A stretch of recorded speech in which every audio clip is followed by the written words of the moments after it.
क्या होया भाई? भाई ये होया भी बच्ची जड़े ना घर कर लिया, मैं गया गंदम की कटाई ते बच्ची गई है सौदा लैन दुकान तो ਉਹਦੇ ਬਾਵਜੂਦ ਤੇ ਆਸਿਫ ਤੇ ਉਹਦੇ ਨਾਲ ਕੋ ਦੋ ਦੋਸਤ ਹਨ ਉੱਥੇ ਹੀ ਖਲੋਤੇ ਹਨ।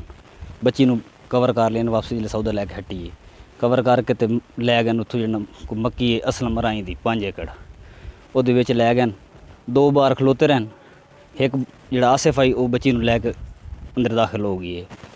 ਜਦੋਂ ਉੱਥੇ ਦਾਖਲ ਹੋਏ ਤੇ ਬੱਚੀ ਦੇ ਨਾਲ ਜ਼ਿਆਦਤੀ ਕੀਤੀ ਸੂ ਬੱਚੀ ਨੇ ਚੀਕੋ ਪੁਕਾਰ ਕੀਤੀ ਹੈ।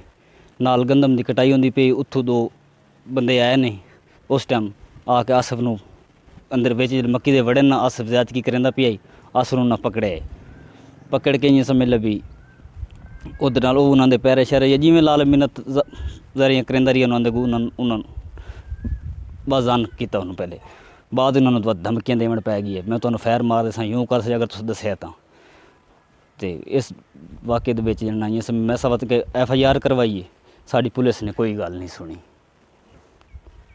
तो साड़ी इल्तजा है भी हाथ जोड़ के सार्ज करें ऐसे गरीब लोग हैं साड़ी सुनी जाए। बच्ची 7 साल की बच्ची उद भी बयान तो करवा सकनी।